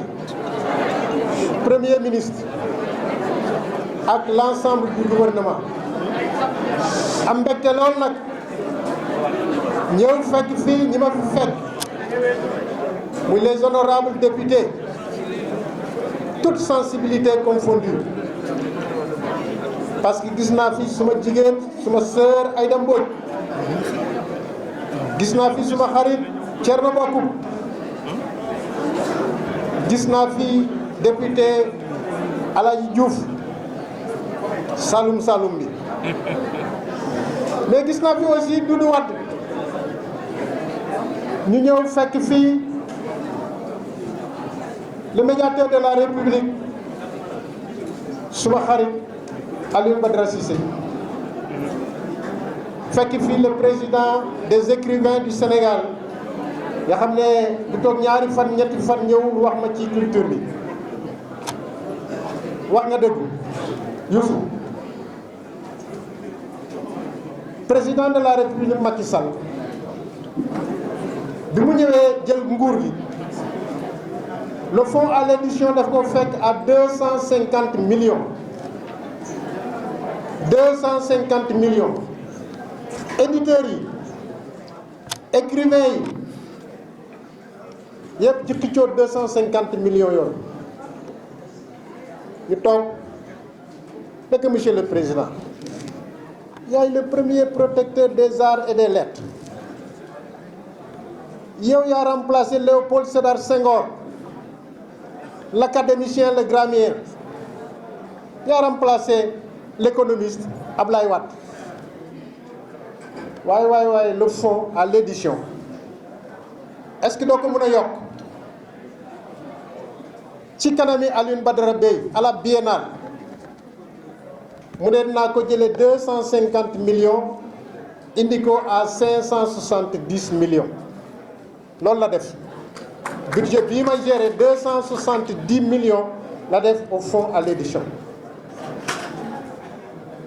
te nag nee nga ñu ne ko mu yokk ko dinañ ko wax mu yokk ko man bu ma ko waxul le ministre écrivain poète Diène Farba Sarr dina ko wax Diène Farba bu ko waxul yow Youssou Ndour ministre conseiller di nga ko wax mais boo ko waxul Alioune Badara Bèye bés ku ne mu dajeeg moom cérémonie yi dina ko ne monsieur le président yokk ko te ku juddoo ci quartier Alioune Sène le ministre de la culture de Léopold Sédar Senghor les écrivains et les poètes séeréer dar la éduqué la bu ñu la nee yokkal le fonds à l'édition di nga ko yokk donc Youssou na sa xel dal dinañ ko yokk mais bu ñu ko yokkee nañu fexe ba du dem ci français bi rek na dem ci les langues nationales ma ne l'édition en séeréer Youssou l'édition en séeréer l'édition en wolof en soninké en bétik en basari en koñagi en séeréer noonu séeréer ndur séeréer saafen séeréer kaame yooyu war nañ ko privilégier parce que c'est ça l'alphabétisation programme boobu dinañ ko wax président de la République Macky Sall Pape Ngagne man de miinuma la dama lay seen rek ni El Hadj Diouf wax ndax sëriñ bi wax léegi ci télévision bi mais naw naa la te nag Massamba Gueye nii nekk sa wet xam na ne bu ma leen nee naw naa la rek naw naa la li tax ma naw la nag bëri na et benn ci sa jikko ci sa qualité ci sa persévérance livre bii nga xam ne léegi laa ko jënd nañ ko lire nañ ko tasaare lenn laa lay ñaan man maire de la commune de Ngayokhème defar naa benn bibliothèque municipale de 400 livres dama lay invité au mois de mai nga ñëw Ngayokhème defal ñu conférence ci livre bi ñu jógee fa dem Fatick nag bu ñu fa demee dañu au lycée yëpp lycée Tataguine da nga xam ne fa nga nekkoon nga ànd fa Pape Ngagne Tataguine nga ànd fa ak sa soppe ak sa xol muy madame Pape Ngagne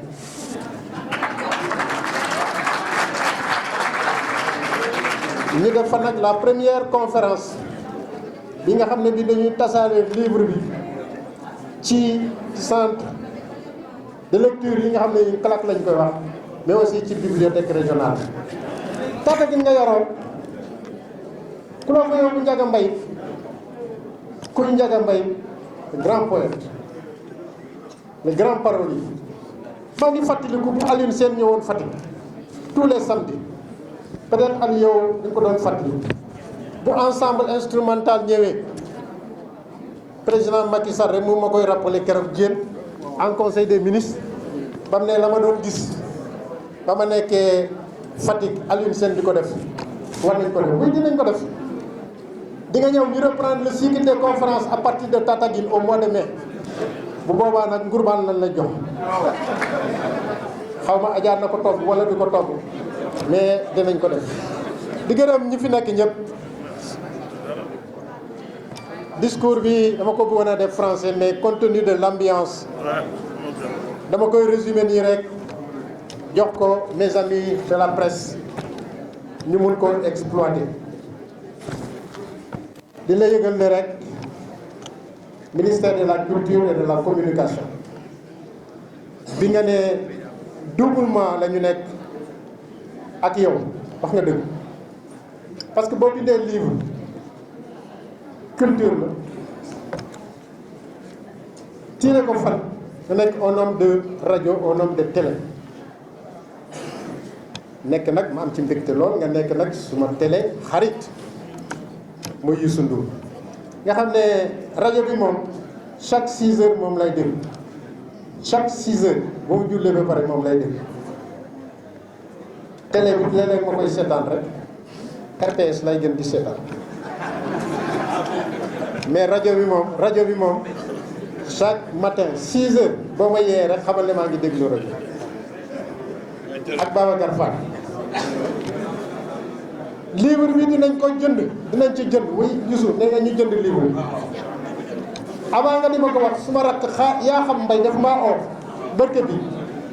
ne ma monsieur le ministre livre Pape Ngagne bi il faut nga jënd ko ñu joxe ko ci bibliothèque régionale bi ma ne ko ñaata nga bëgg ma jënd ci mu ne man dinaa ci jënd man yaa xam 1 million yow it mënoo jënd moins de 1 million en tant que institution ma ne ko comme yaay suma rak yaa may digtal boo ma nee 3 millions wala 2 millions sax ma def mais comme nee nga ma 1 million dinaa def 1 million donc considère que talaata àllarba alxames ak juma boo mënee indi l'équivalent de 2 millions de livres nga indi ko di nuyu nag monsieur le ministre Lo di am mbégte di la seen ci salle bi comme ni ma fi gisee woon d'autres figures de proue mu ñoom Thierno Bocoum ñoom Doudou Wade ñoom Aïda Mbodj mais ñoom Barthélémy Diaz xam naa journaliste yi bu ñu génnee photo Barthélémy Diaz Seydou Guèye la ñu génnee avant ñuy génnee photo Mbagnick Ndiaye Aïda Mbodj parce que c'est symbolique lii mooy Sénégal El Hadj lii mooy Sénégal mun nañu nekk ci rajo yi ci télévision yi mais saa yu ñu dajee rek dans les cérémonies c'est le Sénégal qui se retrouve te lii du dañ parce que lii moo tax Sénégal am jàmm lii moo tax Sénégal li xew ci yeneen réew yi xewul fi jërëjëf bi nga xamee ne président Macky Sall mu ngi fexe di ko préserver ça la paix sociale ça l'unité du Sénégal et à travers le livre Pape Ngagne à travers ton livre tax nga Sénégal yëpp daje wax naa ko ci discours bi livre bi rek moo mun a tax ñi nga gis fii ñëpp daje fi ba seen bi am fii léegi diggante El Hadji Diouf ak Serigne si please mooy Sénégal donc jërëjëf di nuyu di sant sa waajur yi maa ngi leen di nuyu ci turu président Macky Sall di leen sant di leen gërëm en tout cas bu dee xalam bi doyen bu Kunta bu dee xalam bi mu ngi dox ba léegi man dinaa la produire ni Harmattan produire Pape Ngagne dinaa la produire cassette laa la wax bu xalam bi doxee ba léegi Pape Ngagne Harmattan moo ko produire man maa lay produire ci xalam bi am na solo parce que bu ñu nekkee xeleel ñoom vieux Ali Batambu ñoom vieux Amadou Ndiaye Samb ñoom Samba Jabare Samb ak yow ak Assane Mayo Xaya mais dañ leen doon déglu Sénégal démb ngeen di wax di ñu fàttali cosaan yéen ak ñoom Alioune Fall kooku loolu lañ war a dekkali parce que ci li ngeen doon def sénégalais yi dañ ci doon jàng il faut que nga ñëw Youssou indi ko suma bureau yaa ko indi suma bureau ñu produire la parce que donc lii laa waroon a wax ci turi président de la république Macky Sall.